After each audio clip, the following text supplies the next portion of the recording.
nambari 5 wa ligi kuu ya NBC Tanzania, ambapo Simba Sports Club watakaribisha Tabora Utd hapo kesho katika mchezo huo unaokwenda kuchezwa katika uwanja wa KMC Complex. Mbele yangu ninaye mwalimu wa Simba Fadlu atakwenda kuzungumza nanyi kwa kama Simba wamejiandaje kuelekea mchezo huo wa ligi kuu. Coach, welcome. Talk to the media about your preparations towards the coming match against Tabora Utd. Good morning, members of the media. We've done a lot of reflecting and analysis of our own performances after the Community Shield. Gave us a lot of information, and of course playing competitive matches was good for us. Playing a friendly match, of course, gives you one set of parameters, but now with the pressures of playing a competitive match, it really gave us a lot in terms of analysing our squad, what is needed, and now our preparations turn to the Premier League, and all our focus on Tabora. There's not a lot of information on them, but like I said, the process of us building our squad, that has been our main focus, and I think we're fully prepared for the match, although it's starting now week 6 of our preparation, so the end of week 5 on Thursday, we'll be ready for the match. Coach, you're going to play against Tabora and you have got very new players in your squad. Will it be easy for you to secure all 3 points against Tabora? Of course, that's what we aim for. We don't know what the circumstances of the match, anything can happen, but we're quite confident in our approach, in all our preparation that we have done so far to be ready for this Premier League. That has been our focus, that has been our main target, and yes, Tabora is a tough opponent, a robust opponent, and I'm sure we'll be ready once the match starts. Swali kwa mwalimu? I think everybody wishes football was so simple that you just press a switch and everything is clear. Lionel Ateba is a fantastic player. He has joined our squad, and I'm extremely excited for him adding quality to our squad. You have to go a little bit deeper into the Lionel Ateba, who's had 2 weeks of pre-season. So he's at the end of week 2 in his preparation plan. So in a normal actual pre-season you need 6 weeks. So after week 2 he will still build his fitness, but that is normal. He had 1 training session with us yesterday, and he will not a full training session, partial training session. He did the medical. All the medical was cleared. A partial training session, didn't complete the whole one yesterday. We had to assess him in terms of how his fitness level and how he adapts to our playing style. In the first session, part of the session was with the team and a part with the medical team. Today he will train with us again. I'm not really sure his availability for the match, whether we will get the work permit in time, but that decision we will make after the... Our focus since the Community Shield to really focus on the Zone 3 attack, how to create the fluidity within our players, how to create this non-verbal communication, to create more synergy and energy in our attack. There was a huge improvement in terms of our shots, 20 shots in the last game, real dominance in the last match against a tough team, Coastal Union, but there's always room for improvement.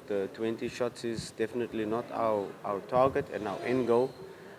Scoring 1 goal is definitely not our end goal in matches. We need to score more, and by scoring more you need to have more shots on target, and that has been our focus, but it's an ongoing thing.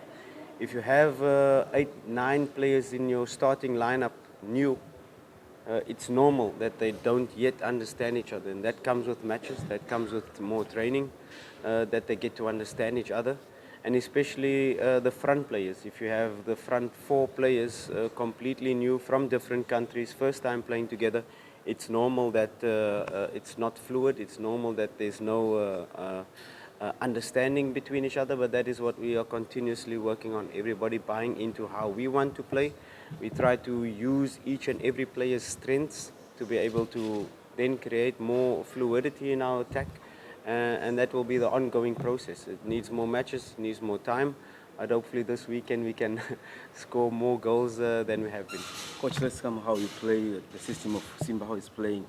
the build-up is so fine. When it comes to the final third, your team has been creating a lot of chances, but failure to convert those chances into goals. How do you deal with this?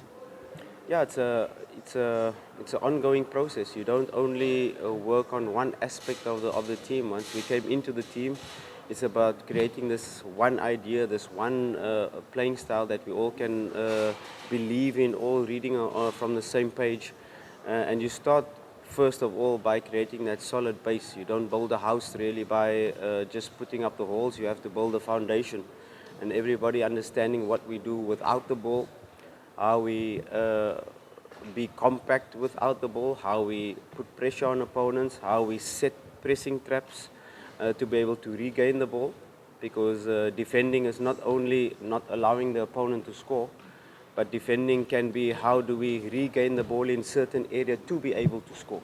So your defending part is also part of your attacking part. Your transition to attack is also part of where you set the pressing trap. So that's the process that we have built.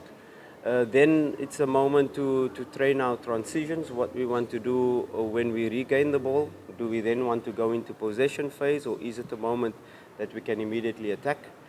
And what we do when we lose the ball. Are we going to retreat and go into a block, or are we going to try to regain the ball immediately after losing it? So those were the processes, and of course then the final part, like I said in the last week, is how we attack. How do we want to score goals? What are our creation methods? What are our 7 methods of scoring? So that is the first step process what we are putting in now.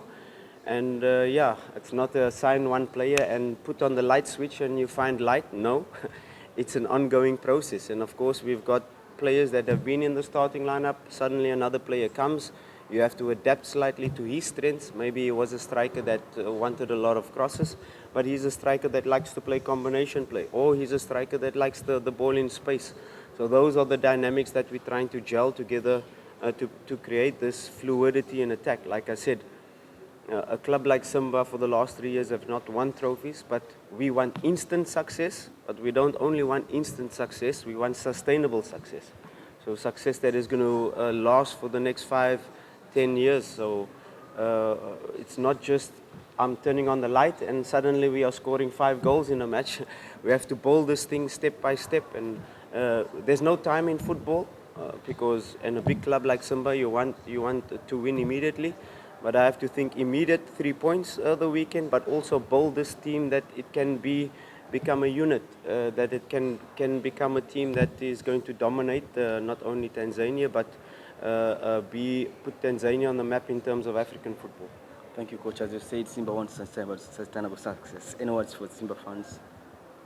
Yeah, I like the positivity around the team, and you know, when they were supporting us. Even though we didn't get the result, that was really painful for us.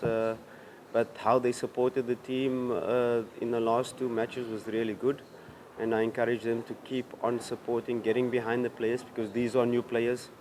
These are new players that need encouragement, they need their support, and they've been fantastic over this last 2 matches. And keep supporting us, and I'm sure 100% we'll give our best in every match. Thank you so much, Coach. So welcome the players. Naam, alikuwa kocha Fadlu akizungumzia kwamba